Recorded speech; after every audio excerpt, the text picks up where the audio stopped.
हर्षाला वाचा फोड़नारे news channel. हम है समय संघर्ष न्यूज, हर संघर्ष को आवाज समय संघर्ष न्यूज।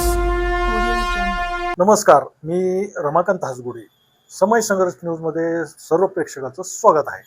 ज्या ठिकाणी संघर्ष आहे त्या ठिकाणी आम्ही पोचत असतो। अशीच आज एक बातमी 9 वर्षाच्या संघर्षाची बातमी आज आपण आपल्या चॅनलवर दाखवत आहोत।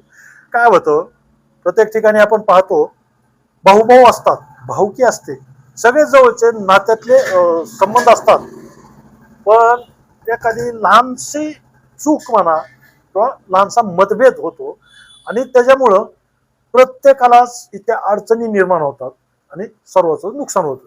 पण या ठिकाणी किंवा प्रशासनानं कुठेतरी तडजोड घडवून आणली आणि सर्वांनी समजदारपणा घेतला तर सर्वांचाच फायदा होतो। त्याविषयीची ही आपण एक 9 वर्षाच्या संघर्षाची बातमी आपण दाखवणार आहोत। तर ही बातमी आहे धाराशिव जिल्ह्यातील हिंगळजवाडी या गावची।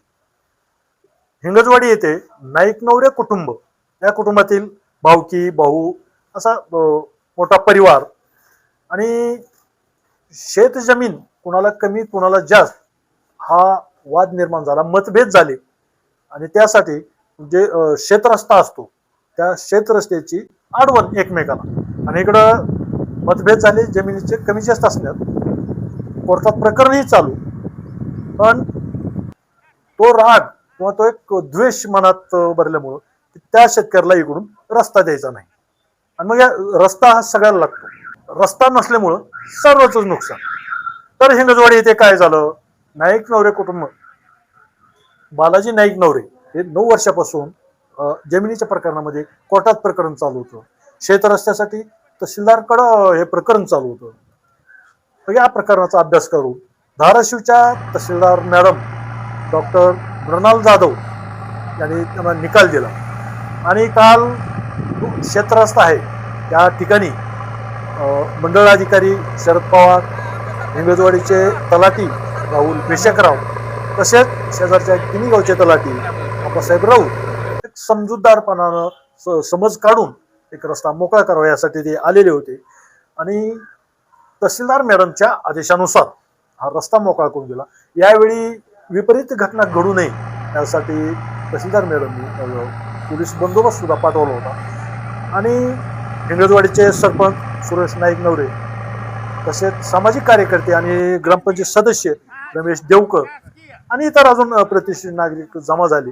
त्यांनी या सर्व शेतकऱ्यांना समजूतदारपणानं समजूतीच्या गोष्टी सांगितल्या, रस्ता किती आवश्यक आहे ते त्यांना सांगितलं आणि सर्वांच्या संमतीनं हा शेत रस्ता मोकळा करून देण्यात आला।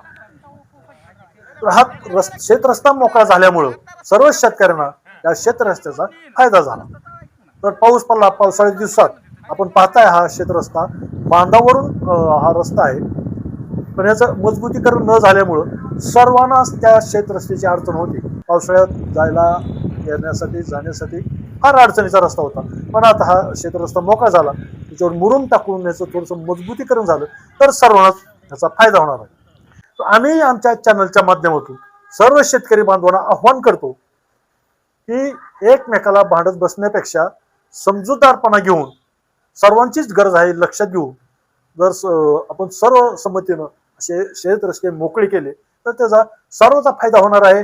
तर समजूतदारपणानं जर याच्यातून मार्ग काढला तर आपला वेळ वाचणार आहे, खर्च वाचणार आहे आणि एकमेकातला जे मतभेद आहे, एकमेकाची मनं तुटणार आहे ते वाचणार आहे आणि एकमेकाला मदत करण्याच्या भावनेनं आपल्या इथून पुढे वाटचाल चालणार आहे। आम्ही आमच्या प्रतिनिधीनं सर्वांच्या प्रतिक्रिया घेतल्या, यामुळं सर्वांना समाधान मिळाल्याचं आपल्याला त्या प्रतिक्रियेतून पाहायला मिळते। आम्ही नेहमीच नवीन बातम्या नवीन घडामोडी दाखवत असतो। अशा बातम्या आपल्यापर्यंत पोहोचण्यासाठी, संघर्षमय बातम्या आपल्यापर्यंत पोहोचण्यासाठी चॅनलला सबस्क्राईब करा। तर पाहूया मंडळ अधिकारी, तलाठी आणि ग्रामस्थांनी सरपंचांनी दिलेल्या प्रतिक्रिया। अधिकारी साहेब, मी सरपंच साहेब, गावातले सर्व प्रतिष्ठित व्यक्ती, ग्रामपंचायत सदस्य यांनी सर्व शेतकरी यांनी सर्वांनी हा जवळपास 9-10 वर्षापासून बंद असलेला रस्ता सर्वांच्या संमतीने आणि त्यांचा जो वाद होता तो वाद चर्चेनं मिटवून हा रस्ता करण्यात आला हा रस्त्याचा फायदा आता जवळपास 20-25 शेतकऱ्यांना होईल. तरी आज हा रस्ता बऱ्याच वर्षापासून प्रलंबित असलेला झाला, हे खूप चांगलं झालं. पण आता यांना आता पुढचं मुरुम टाकून पक्का रस्ता करण्यासाठी पुढे काय अडचण? नाही, काय अडचण नाही. आता पुढे मुरुम टाकून घेतला तर परमनंट होऊन जाईल, म्हणजे दुसरे कुठले इकडले माती वगैरे वाहून जाणार नाही. त्यामुळे मुरुम टाकणं गरजेचं आहे. आता पावसाळा पण सुरू होईल. पावसाळा सुरू होण्याच्या अगोदर मुरुम टाकून घेतला म्हणजे रस्ता बी मजबूत होईल रस्ता आणि मजबूत बी होईल आणि नुकसान होणार नाही, माती वाहून जाणार नाही. पवार साहेब काय सांगता? तुमचं बरंच योगदान आहे सगळ्याला समजावून सांगण्यात, रस्ता खुला करून देण्यात. आता हे सुरुवातीपासून मी म्हणजे ह्या प्रकरणामध्ये दोनदा चिखलात मी शिंदे साहेब इथे येऊन स्थळ पाणी करून गेलो. प्रकरण चाललं तहसीलला बरेच दिवस येत होते, मावशी होत्या ना, ते काका आहेत ते पण बरेच दिवस तिथं यायचे तहसीलला. प्रकरण चालू होतं. शिंदे साहेबांनी जवळपास 2-3 महिन्यात निकाल दिला ह्या प्रकरणामध्ये, तात्काळ निकाल दिला. आणि निकालाप्रमाणे तर विषय होतच असतो, पुढे आपण करतच असतो, अडचणी नसतात. परंतु सगळ्याच्या सहमतीनं जर झालं तर ते कायम राहते गोष्ट एखादी. आणि ह्याच्यावर जर आता ह्याने मुरुम टाकून रॉयल्टी भरून, मी त्यांना सांगितले रॉयल्टी वगैरे भरून आपण मुरुम टाकला तर कायमचा आपला व्यवस्थित रस्ता होऊन जाईल.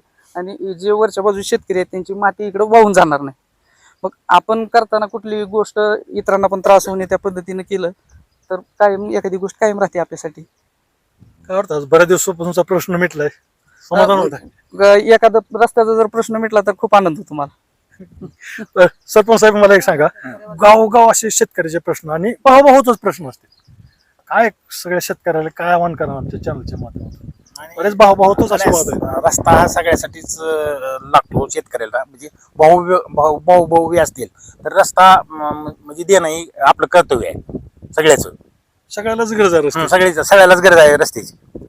म्हणजे जास्त फुटभर इकडं फुटभर तिकडं न बघता सगळ्यांनी सगळ्यांनी सहमती सहकार्य देऊन- करायला पाहिजे रस्त्याच्या बाबतीत. साहेब सहकार्य करायचं बोलता का? पण वागायचं नीट रस्त्याने. हा हे नीट मान्य करा. नीट नीट हा. नाही, सांगितलं. नीट कुणाचं काय वागायला उचलायचं सांगितलं. नाही, कुणाचं काय करायचं नाही. हे मान्य करून द्या. रस्ता सगळ्यांसाठी हा, रस्ता सगळ्यांसाठीच असते. तर या ठिकाणी पाहतोय आपण 8-9 वर्षापासूनचा या रस्त्याचा प्रश्न मिटलेला आहे.